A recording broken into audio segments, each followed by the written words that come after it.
All right, today we're jumping into something really fascinating. It's a text from 1821, 200 years ago, by a writer named William Cobbett. It's called Cottage Economy. And while the title might sound a little old-fashioned, his ideas about work, family, and what it actually means to live a good life, well, they feel incredibly modern. So let's get into it. So let's just kick things off with a huge question. What if our entire modern understanding of the word economy is just completely backwards? See, Cobbett's whole argument is built on this idea. He believed we fundamentally misunderstood one of the most common words we use, and that this one little misunderstanding has massive consequences for how we live our lives. So, first up, we have to get right to the heart of his argument. We're going to break down Cobbett's pretty radical redefinition of the word economy. Seriously, this is the key. Once you grasp this, everything else he says just clicks into place. Think about it. When I say the word economy, what pops into your head?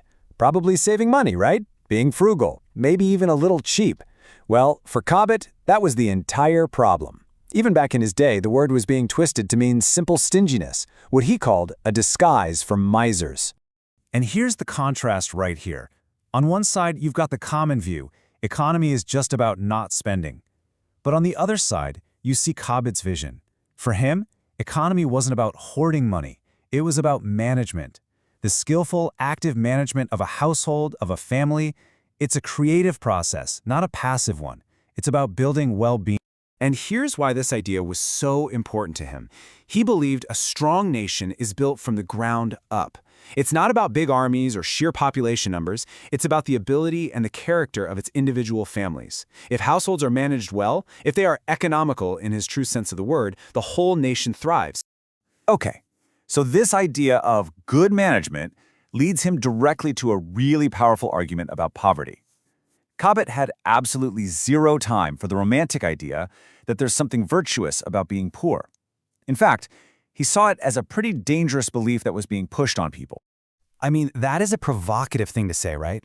He doesn't just disagree, he says he despises it. Why such strong language?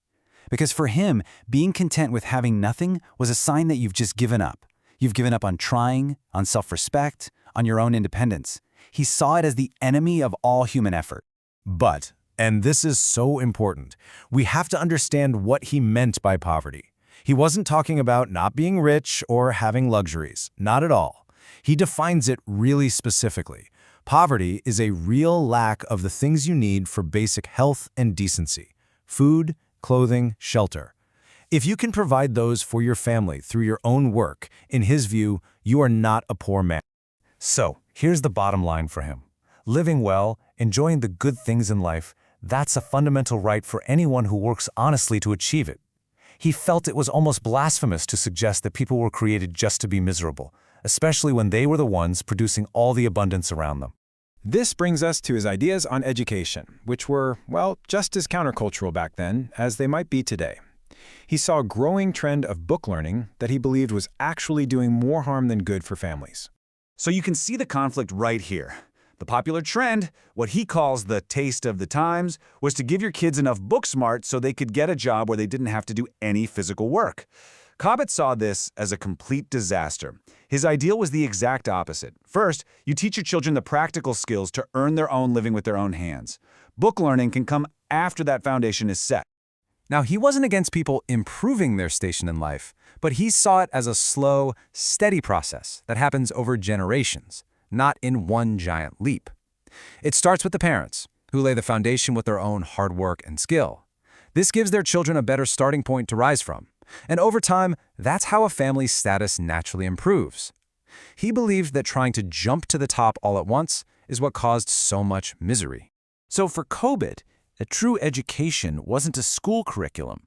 It was a set of life principles.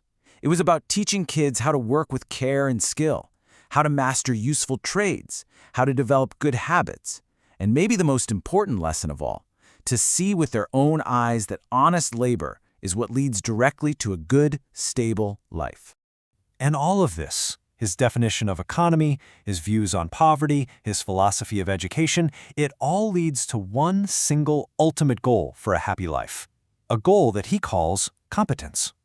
But before we define that, Cobbett grounds us in a simple reality. He says, look, for the vast majority of us, 9 out of 10 people, life is going to be about working for a living. And that's not a bad thing. It's just how the world works. The goal isn't to escape that reality, it's to thrive within it. So here it is, competence. It's not wealth, it's not luxury. It is simply having enough. It's having what you need, being secure in it, and being free from that constant, nagging fear of not making it. He calls this the foundation of all good, because without it, you can't have peace of mind. You can't be a calm parent. You can't really think clearly about anything else. Cobbett thought this ancient wisdom from the book of Proverbs just captured the ideal perfectly. The prayer is, "Give me neither poverty nor riches. Don't make me so poor that I'm tempted to do bad things, but don't make me so rich that I become arrogant and forget what's important. Just feed me with what's needed." That middle ground, that sweet spot, that is competence. And that really brings us to the final thought here. Cobbett wrote this 200 years ago, but that pressure he described, to escape work, to chase wealth, to make that single leap to the top, it feels more intense now than ever before. So I'll just leave you with this question. In our world today that's always screaming for more, what would it actually mean to pursue a life of competence instead of a life of riches? What would that look like for you?